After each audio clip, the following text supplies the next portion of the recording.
Kooti etuula Makindye ng'ekubirizibwa omulamuzi Basemera Sarah esalidde munnamawulire Dean Lubowa Sava ekibonerezo kya kuwangasi ya bukadde 5,10,000 oba si ekyo yeebake mukomera emyaka 3 olw'okulebula amyuka kaliisoliiso wa gavumenti Anthony Nomujuni Muhaire. Ng'ayita ku mukutu gw'omutimbagano gwa TikTok ogumanyiddwa nga TV10 gano mazima, Dean Lubowa Sava yalaganga amyuka kaliisoliiso wa gavumenti Anthony Nomugisha Muhaire bwe yafuna enguzi okuva eri yinginiya wa disitulikiti y'e Kabong ya bukadde 2 nti n'ekigendererwa eky'obutayimiriza mulimu ogw'okukola oluguudo mu kitundu ekyo, ng'era ensimbi zino Lubowa yalaganga Anthony Nomugisha bwe zaamutuukako nga ziyita mu mikono gy'akakoza Savio Ntensibe naye okuva mu yafeesi ya kaliisoliiso wa gavumenti. Oludda oluwaabi nga lukulirwamu Richard Birivumbuka lwalaga ng'ono omusango yaguddiza mu bitundu by'e Kampala nti era teyakomaawo wabula nti n'awaayiriza Muhaire nga bw'ali omubbi w'entobazi. Ono era abadde avunaanibwa n'okutyobola ekitiibwa kya yinginiya wa disitulikiti y'e Kabong ng'amulaga ng'eyagaba ekyojja mu miro so ng'era n'ogw'okuddukanya omukutu gwa TV10 gano mazima nga talina lukusa kuva mu kitongole ekirungamye emikutu gy'amawulire awamu n'ebiwerezebwa ku mpewo wano mu ggwanga Uganda Communications Commission. Emisango gino gyonna Lubowa agikkiriza mu ngeri y'okulaba ng'aweebwa ekibonerezo ekisaamusaamu.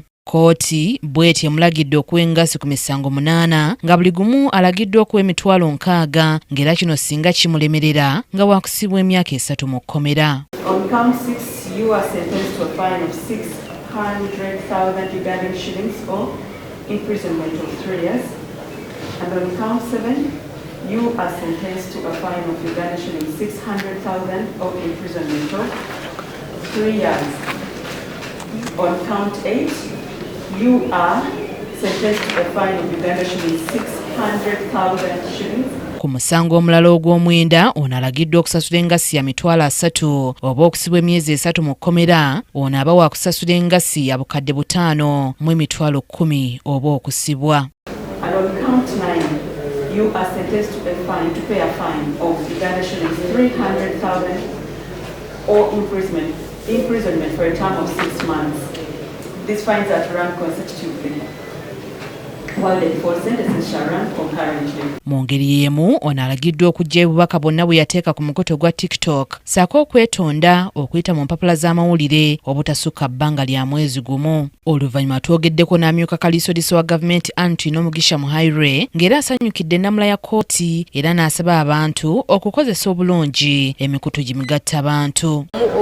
Abalaba byali ku TikTok ono omwami Lubowa Sava byayogera yagamba bwemba nimba genda mu kooti kati singa saagenda mu kooti yagamba oba nimba genda mu kooti kati omuntu wa bulijjo yandirowoozezza ki nti bituufu kati mbadde nina okujja mu kooti ate bwe ntuuseeyo n'agamba nti musonyiwe nti byali ayogera tebyali bituufu nti weewaawo abantu baabimuwa nti abyogere which is very sad.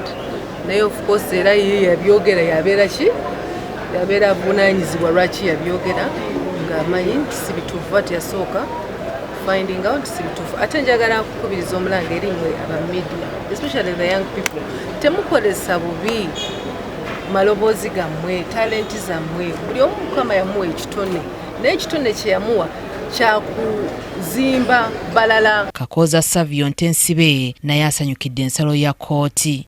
Amazima mugalabye mu kooti tufunye obuweerero kubanga badde alibula nnyo naye era ng'omukulu bw'ayogedde tufunye obuweerero. Kooti etegedde amazima n'abantu bategedde amazima, so leero ojja kuba okwebaka bulungi.